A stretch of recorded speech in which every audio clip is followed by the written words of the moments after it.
All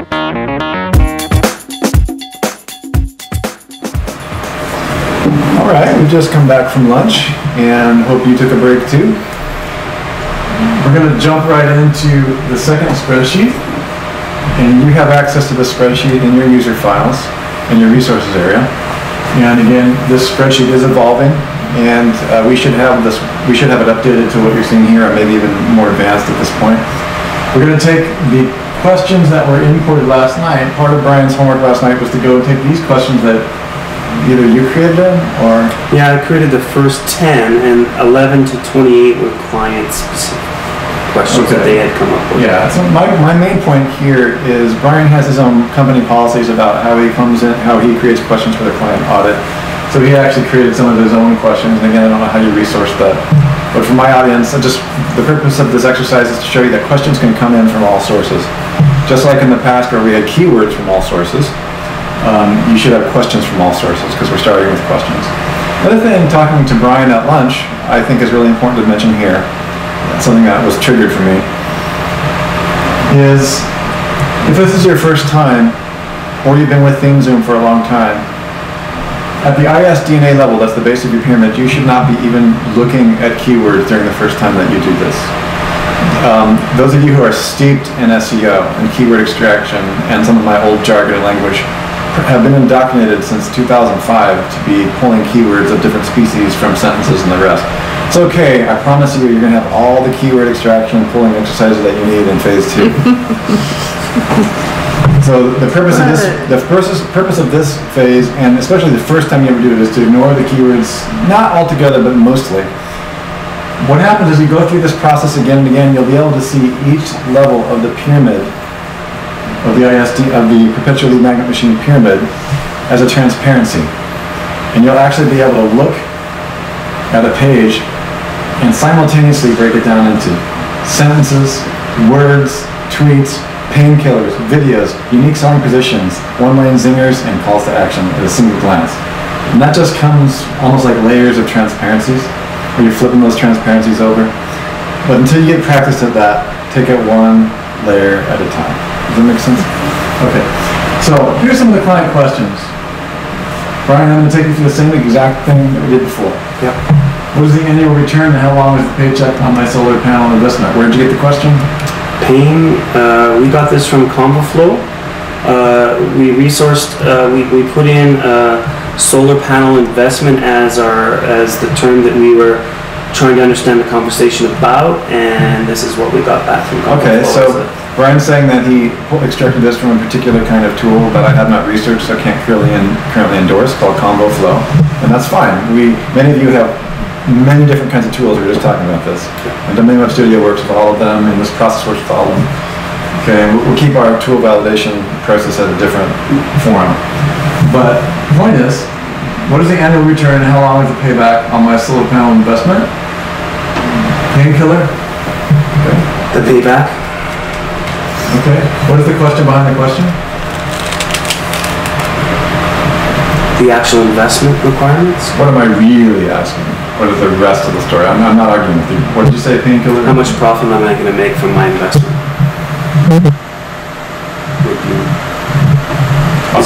Is it a profitable option for me? No. Is it going to save me money? Yeah. Another way of saying it. Or are they going to make me money? Because it's a double-loaded question, actually. There's an annual return, and the second part of that question is, what's my payback within that period of time? Yeah.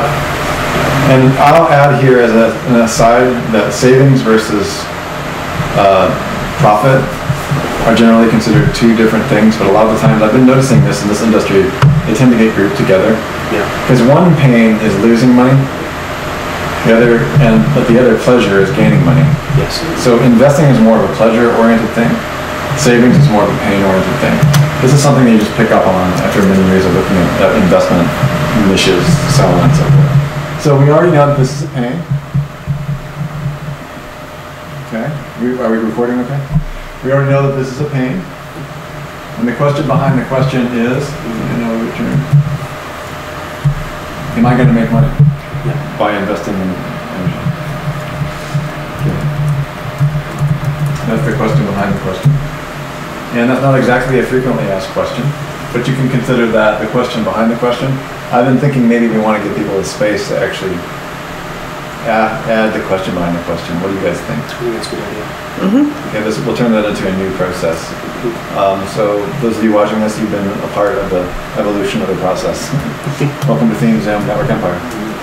So really what I would probably do for you is I would create another category here to the right called the question behind the question. And it would be between the frequently asked question and the should ask question. Okay.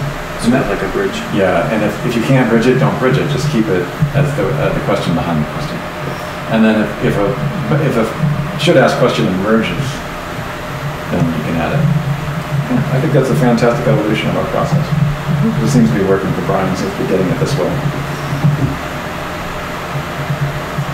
Not enough can be said for improvisation. Okay, so question behind the question. Can you create that column for me? Is that there? Just to the right side, yeah, and just put it question behind the question. Oh, we don't have a category. Just had that.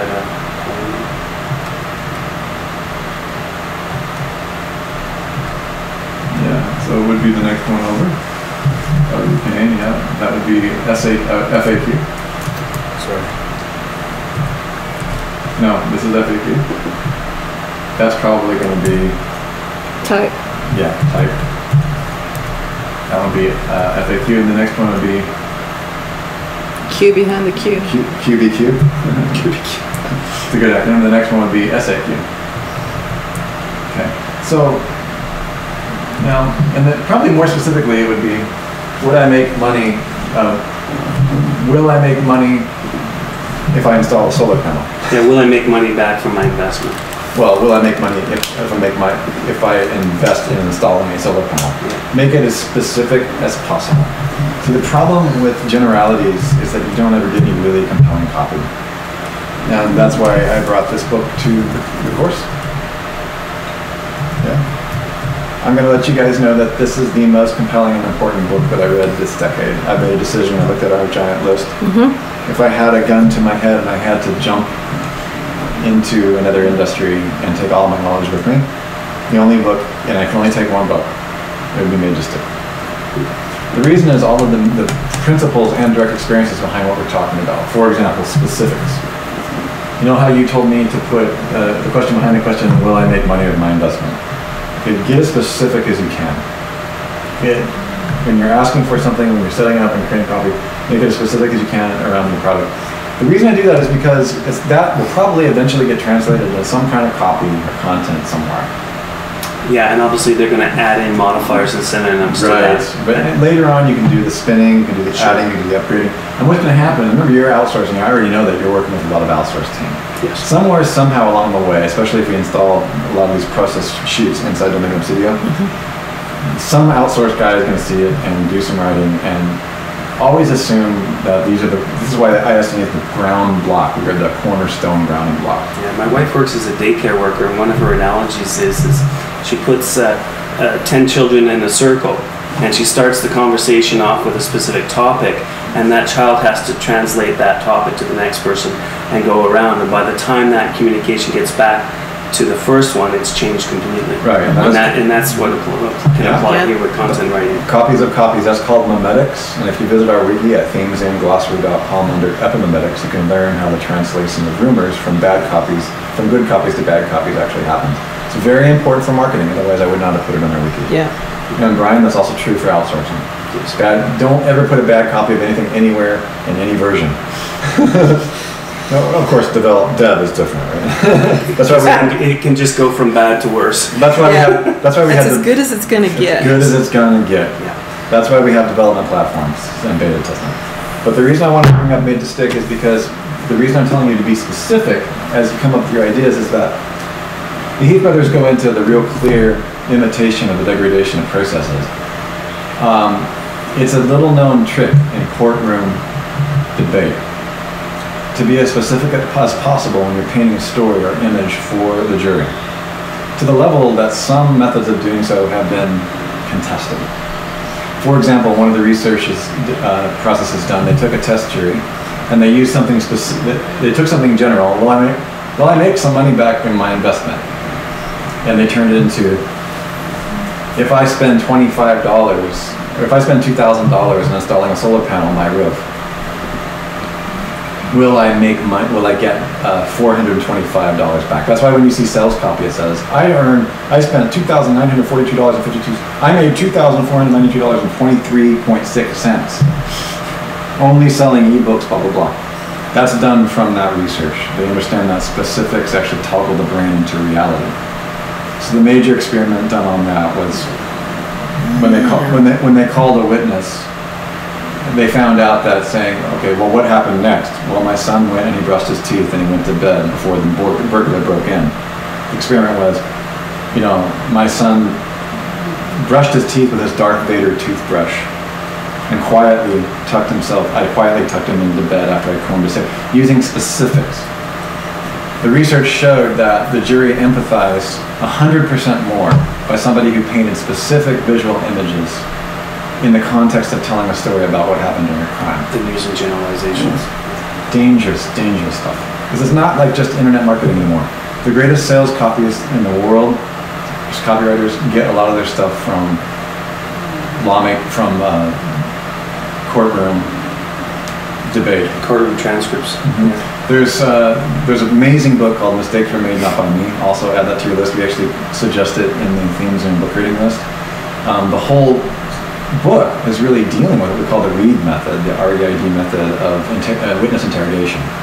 There are now forms of witness interrogation that are illegal by the very fact that the compelling language is so profound that you can create inception or plant ideas in the mind of the witness that then they will begin to question their own non-guilt. And as they begin to question their own non-guilt for cognitive dissonance, they will be led down a hole of signing a guilt plea just by sheer confusion, because of the compelling nature of your language. So, although that's a deep rabbit hole we'll go into in our advanced courses, what I really want to convince you of here is that's why you write specifics down in your questions behind the questions. Okay? And you also want to write the specifics as specific as possible in the should ask question. And I'm bad at that too sometimes. I can remember our early FAQ to SAQ, frequently asked question, should ask question. Frequently asked question is, what is keyword research? Everybody was asking that in 2005. Or how do I perform keyword research? Or whatever million questions may have been around that. And we changed that into what you should be asking is, what is the difference between keyword research and market research? Right. And it's always, think about that. And you can also think of joiners in SAQ. Try to make that a possibility. You don't have to just come up with a brand new question and say, your question sucks so bad you should throw it out. Let me ask you another question. You can take that original question. Okay, what is the difference between renewable energy and alternative energy? What is the cost difference between, it's okay, you're free, it's fair game to create any kind of contrast between an old idea and a new idea. In fact, sometimes that contrast really is literally a better question because it's going to help that stick much more. And they make that the Heath brothers do a really good job of showing how contrast is made, and they do it through the conversation of unburying the lead. Journalists have to get really good at unburying the lead. Unburying the lead means extracting the real story in a story. And a good journalist is paid a lot more money because they're able to pull the real story or headline from a giant piece of information. Whereas bad journalists will never really get to the point because they don't know what the point is. So your job, more than anything else, is getting to the point. Okay? Are you looking for, I'm jumping ahead, I'm sorry, but are you looking for gray area in an SAQ? Are you looking to expose the gray area in an SAQ? Well, SAQ should create gray area if possible. Okay. So that you can fill that space, the vacuum, with the incepted information, the inception of information that is your product innovation. Or write a question that's compelling enough to create enough to drive that curiosity. I'm going to give it, let's write one word down. This will connect to all of the questions behind the question. Remember I said there was only real one question behind the question? Mm-hmm.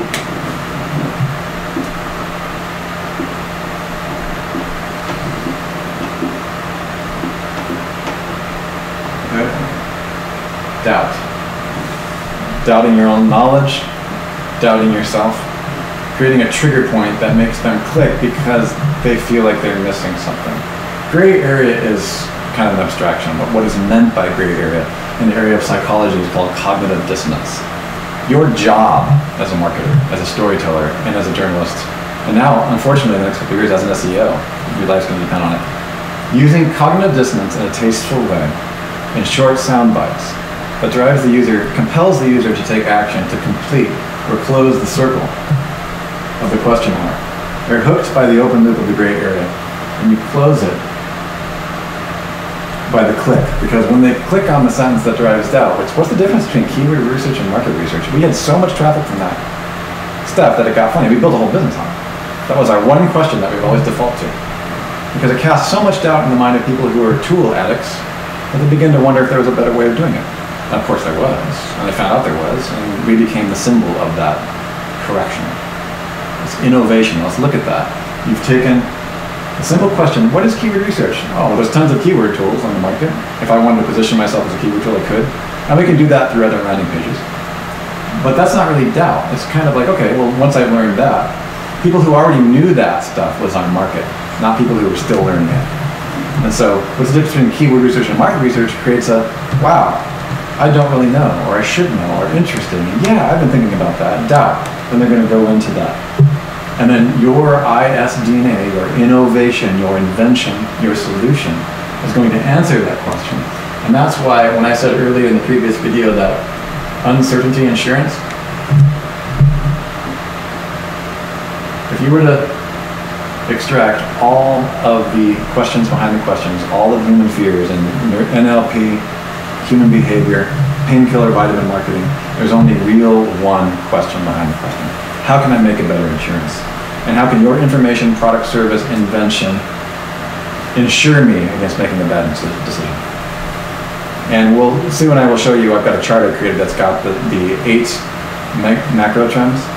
And the one common denominator in every macro trend in this new world that we're entering into right now is how to make better decisions. The only thing a content writer and a copywriter is ever providing now online is insurance for the amazing amount of complex decisions that we have to make. The decisions that we have to make now in every market is 10 times more complicated because of social media, because of the nuances, because of more information. The more information we have, the more complicated it is to make a decision. And most of the people who are writing content out there are not writing headlines like this. They're not creating dissonance and providing real solutions. Okay? And most product creators are not necessarily understanding how important this is. Okay? So this is all fusing together, and this is how we create our SAQ. Our SAQ is not designed to create doubt in a synthetic way. It's designed to ask a better question, which can obviously lead to more questions. You can either bring two things, keyword research and market research together. You can bring the questioner's question to a new idea. And what you've done is you just created a connection. What we did by adding keyword research and market research was to connect one market with another in a single sentence. And that's called tangent market integration. Okay? So what we want to do is, will I make money if I invest in solar panels? And if you wanted to, you can even go more specific. Will I make more money if I, will I make more money? You could also change around. Will I save money on my electric bill if I tear up my roof and stick a solar panel on it? If you wanted to, you could get as specific as possible. But the exercise of specificity makes a better copywriter. Yeah. Okay? Because copywriters are always telling you to change that story. Now, you don't have to do that in this part of the process, but just know that's where you're going. Okay? So this is good enough. Will I make money? This is as good as it gets. Just remember, that's going to be as good as it gets. Solar panel. Now, what is the should ask question? Matt, let's scroll over and look at both of them side by side. Can you shorten this thing down so we can see them side by side?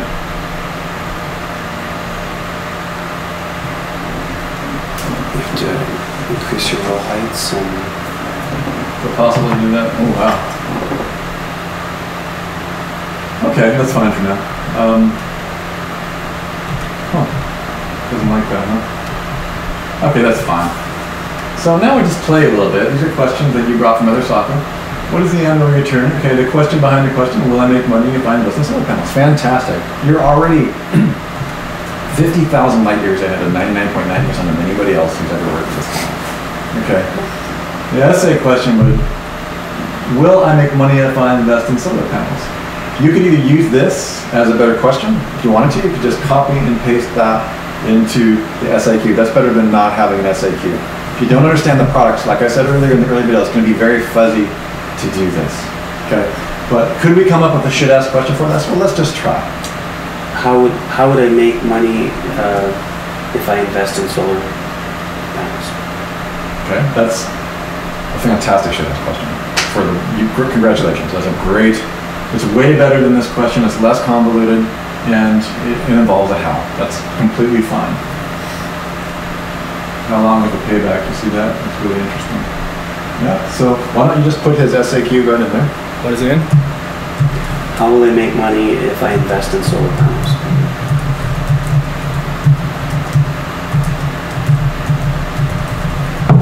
And this could actually spawn several other related questions. Okay. Because the whole topic. That's our intent. Yeah, it could be how do you make money? What is the process of making money? How do you collect? I mean, there's so many questions that opens up a whole category of FAQ, and that's great.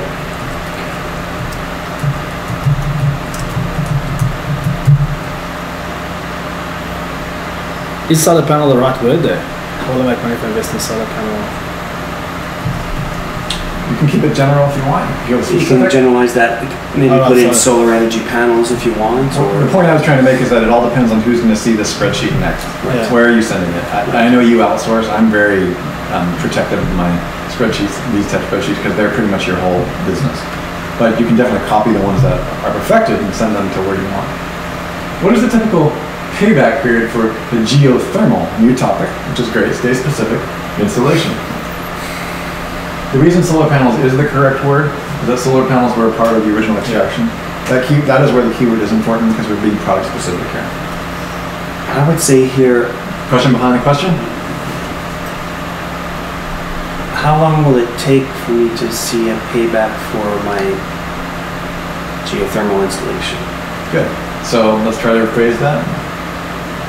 How soon will I make money after I install my geothermal? Something like that. If you want to go more specific, you would say, after I install how soon will I see cash in my bank account after I install my blah, blah, blah geothermal model 432615? How about after my initial geothermal installation, how long is the payback period? So that's a little abstract. Payback period doesn't mean anything. Okay. Go for a specific Or word. how long will I... After I install geothermal, when will I see cash in my bank account? Yeah, that's very simple. And if you want to go for the savings route, precisely how much money will my electric bill be lowered after I invest and install model 56231 geothermal blah, blah, blah. Or even simpler than that, will I have to pay for any electricity after I install geothermal? Absolutely. Those are several questions, and all of them are great. In fact, you just gave me a better question from the question that we wrote as it. Yeah. So this is how this works. And the thing is that we got to write these down. Okay. So the question behind your question is, repeat that, Brian. Choose one you want. Will I have to pay? How did I say that? Will I have to pay my electricity bill after installing geothermal? That's actually an SAQ. Okay. Okay. Because that's not necessarily the question behind the question. Oh, it's not your fault. No, it's not your fault. We chose to put that. Take this, copy, paste this here. Let me just finish it first. He actually wrote it. Why are you writing up there? Oh, it's the formula. We'll have to pay my electricity. So you actually just created your first an SAQ without thinking about it. An authentically powerful SAQ, and you did it without thinking about it because of the way your brain's changing. Mm-hmm. You're looking at things way different than when you first started looking at these from an SEO. You're looking at things as a neuromarketer, as a behavioral marketer. See the difference? And now you've got both skills, so that you're actually a transparency now. You can put your neuromarketing skills and your direct response marketing skills as a transparency over the SEO stuff. It increases your value to your client. Now you have to position that value. Yeah. Okay, so I'm confused. So obviously we need to have a bridge question between these two, right? Well, we already have that. Okay. It's really quite simple. I kind of listed that one. The question behind the question is, how soon will I make money? How soon will I see cash in my bank account after I install a geothermal unit 546321? I get super specific in mine. Yeah. But that's fine. Don't get too specific. We don't use too many products, too many versions. Yeah. So, good. So here is a perfect transition, and this is good enough for our users. I wanted to have one zinger. I wanted to see Brian successfully pull this off and really did well. What is the typical payback period for a geothermal installation? We presume, we can, going from human behavior, that a question behind the question, the motivation question, the painkiller question behind the question is, how soon will I see cash in my bank account if I install a geothermal? I would go way more specific than that. That's a good question behind the question. Make money's fine, Matt. Just, I want everybody to know that how specific I would get. And then, Brian, who actually jumped right to it on the QBQ, actually said, well, you know, a better question is, will you ever have to pay your electric bill again? Ooh, nice question. That's the way I would do it. Will I ever have to pay my electric bill again after I do it? Okay, perfect. That, what we just did, this is probably the perfect example of the major Uber question that we want to use, is a perfect segue from a frequently asked question extracted from some user base somewhere in one of the many 20 different exoteric FAQ sources out there. There's as many of those tools as there are. To a question behind the question, getting into the human motivational behavior, finding out what the question is behind the question, the pain behind the pain, and just putting it in very basic human copywriting terms. And using your expertise about the invention. The reason I'm using you used your expertise is because you actually know that there are some cases where you no longer, not only do you not pay the electric bill ever again, you sometimes make money, but you don't even pay your electric bill. So we have several questions. It's a fantastically positioned should ask. What you should be asking is, will you ever pay your electric bill again? You know, what do you mean? Past your initial investment, will you even be paying electric bill? That's fantastic. Because what you did is just cast a doubt in my mind. Oh, you mean, yeah, that's what I mean. you mean I can get payback as soon as I install it? Probably in some of your situations and models, that may be true. And even if it's not, you are leading me to believe that there's a whole lot more that I need to learn. Which is an actual possibility. Yeah. Oh, you mean I don't have to wait 2 years to get an investment back? I'm going to click, read, opt in, find out more, pick up the phone. As long as I have all my calls to actions on that article, on that squeeze page, in the proper place, you may have just closed a client for your client. Your client would not necessarily do this. And I can guarantee you they would not necessarily do this in the right position, in the right context, in the right sales page, with the right video, with the right keywords, with the right social media, auto one feed to grow them all, you everywhere process that domain with studio allows. Did I pitch us good enough? But I think it's important to freeze frame moments where you nail it. Because it's not that easy on the fly to demonstrate it to our users. Okay? Why don't we go ahead and, should we try one more? Or did we quit while we're ahead? Let's go for the home run. That was a home run. Congratulations, Brian. Let's go ahead and try it again. Let's exercise that muscle. Ha, good, okay.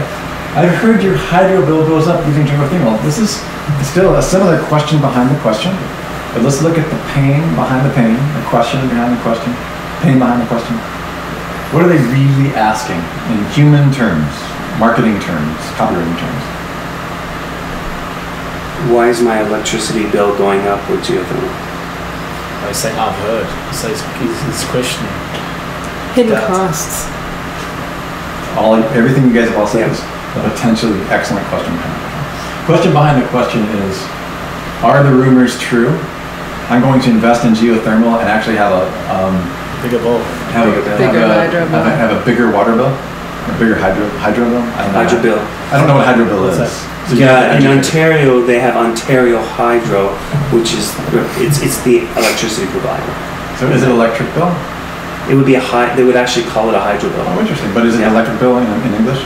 In American? Yes, in American translation, yes. Okay, so that's fine. We'll use whatever language you want. I'm going to translate it to English. I mean American speak.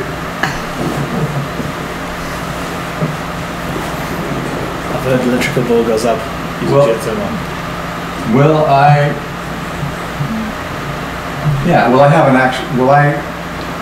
But the big fear here is that I'm going to invest in geothermal, but my electric bill is still going to go up and all have been a waste of freaking time.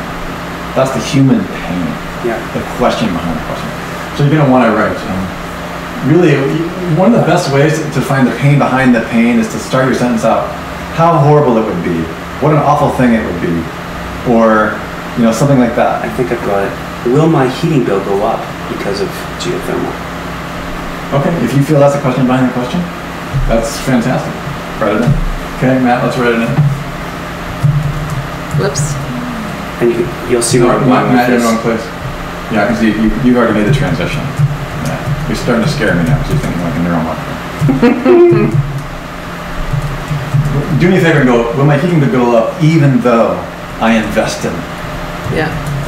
money, hard-earned money if you're a marketer, into a geothermal installation of unit 642531. That's total specificity. Yeah. Okay, but installation. Good enough. Okay, you can see where I'm going with this, but I think you've nailed this. So what's the should ask question? Should ask question would be, okay, how did I phrase this?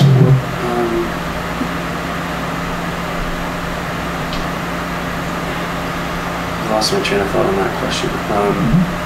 Let's read stuff. Yeah. Try it again. I've heard your hydro bill goes up.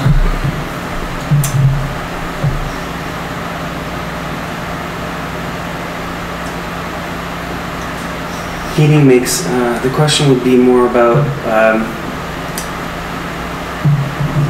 heating costs make up a large percentage of my electricity bill. Your overall. Of my overall electricity bill. How will geothermal offset this? I understand what you're saying. So what we're really trying to get to is a fact that people don't understand. Yeah. Is that your overall bill goes down because you've installed geothermal regardless of your heating costs. Yes. So what you need to do, your job, is to make that transition into that takeaway, because that's the invention. Yeah.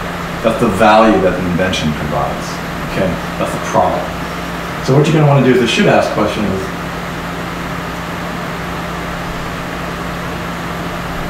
why are my overall heating bills significantly reduced, even though my heating costs go up when I install geothermal? Something like that. So find a way to nail that sentence, and you've got it. I know the solution to the question, and maybe saying that and reverse engineering that into a question might help. The solution to this, obviously, is that you only have to run a pump, the electrical aspect of that pump, to circulate that geothermal energy in your home, which reduces your energy consumption by 4 times full. You have just created a precise should ask question for the real essence of why the FAQ SAQ exists. Now notice why I started to tell you to use specific things. Because what you just did to solve the problem was very specific. Every invention is. And as the Heath brothers talk about in Made to Stick, there's a reason why specifics work.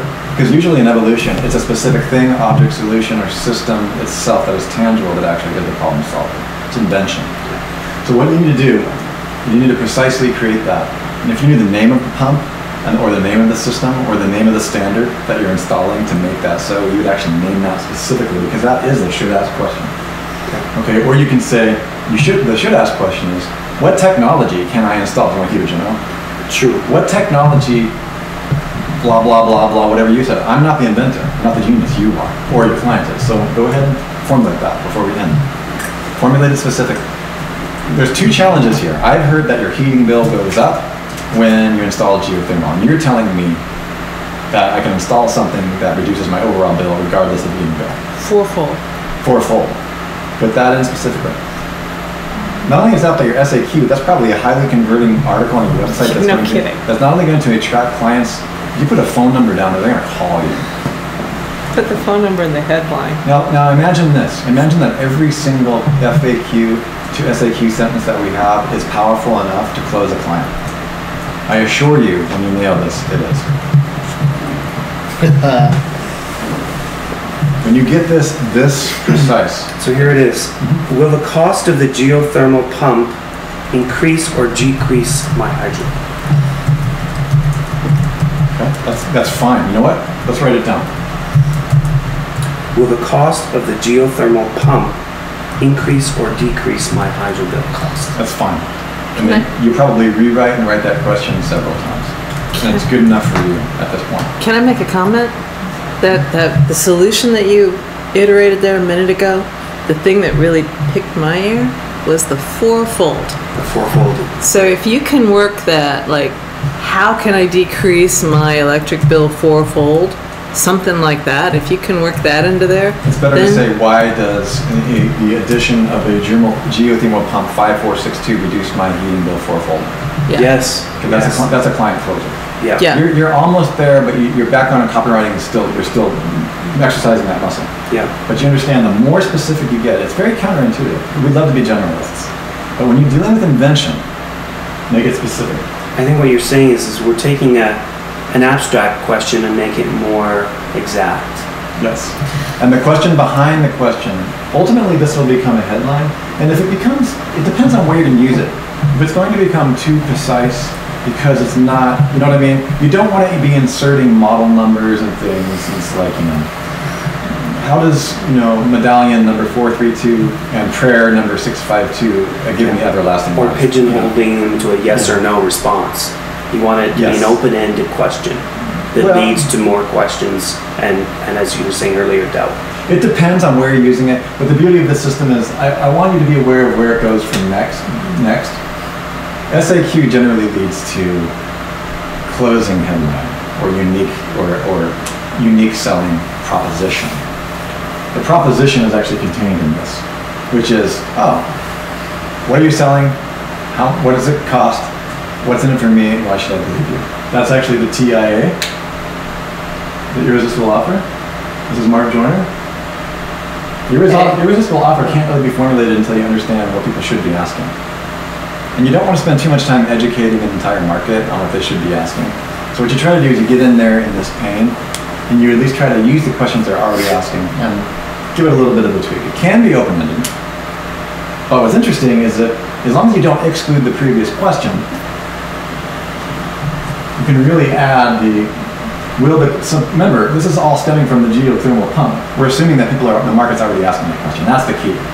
If you inserted this geothermal pump and it wasn't even coherent or relevant to the question or the keyword that you're addressing on the page, that would be inserting irrelevancy and inserting your own agenda.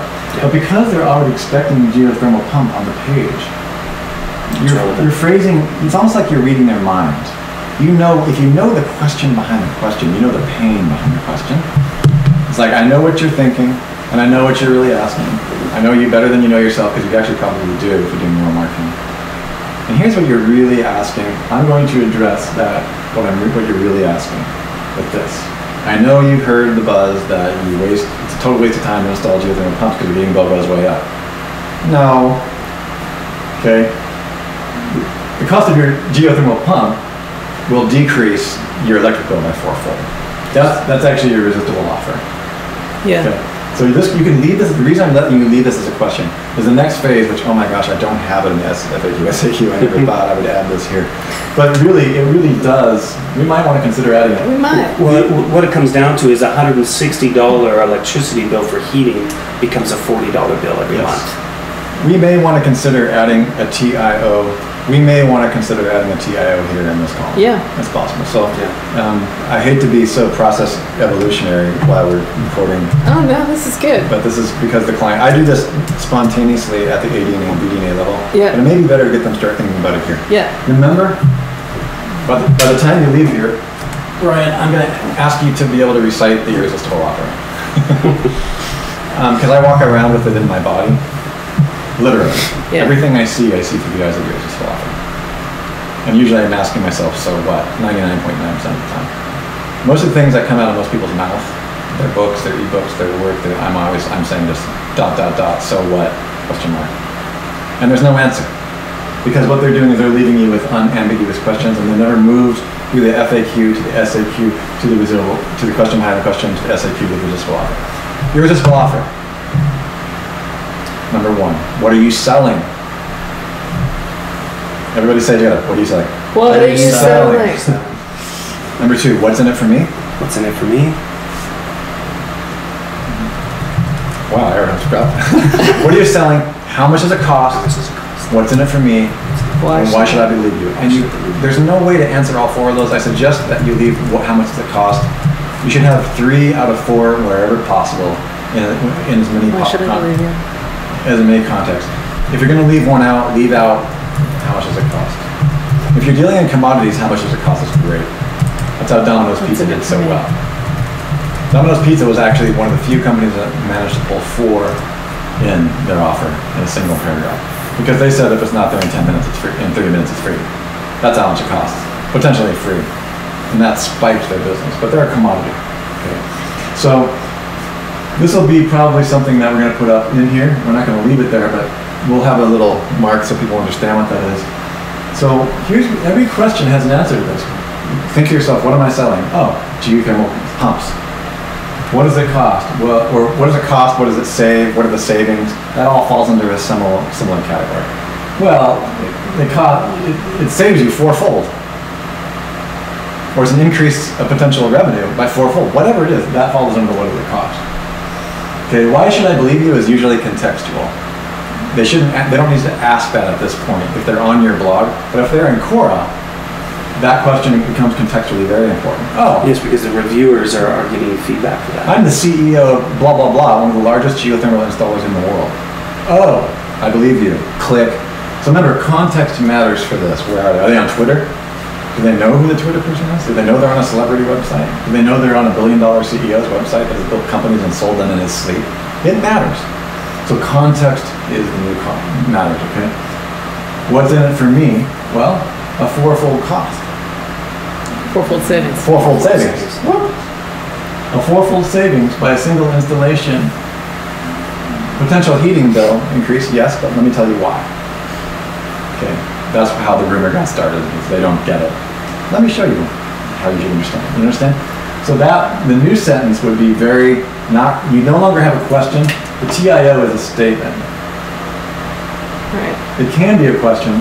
You can make it into a question of the leading witness, like Domino's Pizza. Want your pizza for free if you're not here in the next 30 minutes? That's still a statement. Can you just expand on that acronym of TIO? The irresistible offer. The irresistible offer. So irresistible and so compelling that to not click would make me feel stupid, and I would wake up tonight somewhere between falling asleep and being asleep just to walk over to the computer to figure out what the heck is it going to mean. It's like you walk 25 feet away and your head slides off. You think it hits you later, or it's so powerful that you can't resist taking action immediately, or later on you come back to it and go, wow, or it hits you later, or both. The irresistible offer means that you created such a compelling motivation to understand keyword sentence that they can't help but become a believer, and they want to believe. Okay, so it's a willing suspension of disbelief. It's a process whereby you are taking their biggest fear, their biggest questions, and summarizing all of those fears in a single answer, sometimes even hijacking the questions that come from it. Okay, so this one would be, it can be a statement, it can be a question, but it's very direct, and you don't care if there's any more questions. Any questions? No. Got it. And this is the hardest thing to arrive at. Because remember the scientific method, this question, question, question, question. Remember artificial intelligence is ask all the dumb questions so you come up with the one important one. Really hard to process, right? Same thing here. It takes a lot of energy to get here. Look at the process that we went through. And think about the idea that there may be a similar irresistible offer for every FAQ to SAP. So let's come up with a sales copy headline. Want to save 90% on your car insurance? No. So make a direct statement. You don't care if there's any more sentences. Go ahead. Will I see a 4-fold decrease in my hydro bill? If I install a geothermal. If I install a geothermal. You just nailed it. You've just done what few SEOs, market researchers, even market researchers don't get this. They're just bringing you back data at a very high cost. You've actually struck at the root of a potential multi-million-dollar transaction. And you know what's amazing? with all the onslaught of massive information, of gigantic white papers, of huge amounts of educating the market. Believe me, I know. I've been educating the market about website site architecture for 5 years. It cost me tens of hundreds of thousands of dollars. When really all it takes is one sentence. You got to find that sentence. The Heath brothers call that unburying the lead. And I do recommend that everybody read it. It's very important because there's no difference from a journalist unburying the lead than there is in extracting the important fear solution from a massive pile of data. Right. And we just done it with that question. Guess what? It's turtles all the way down. You can do it for every question there if you wanted to. And suddenly your client's going to have leads rolling in and phones ringing off the hook because compellingness has just gone to a whole nother level. Right? So that's what we really want to make sure happens. And in closing, we'll take a break here and move to the next video. When we're talking about unburying the lead, the Heath brothers have done a fantastic job. And the authors of this amazing book talk about how they learned to write so well, how they started to communicate so well. And it was their journalism teacher.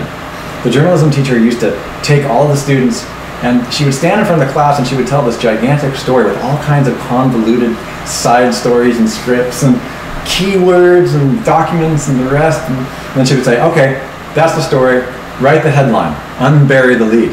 And everybody would start puttering away at their typewriters and they would come up with all kinds of things.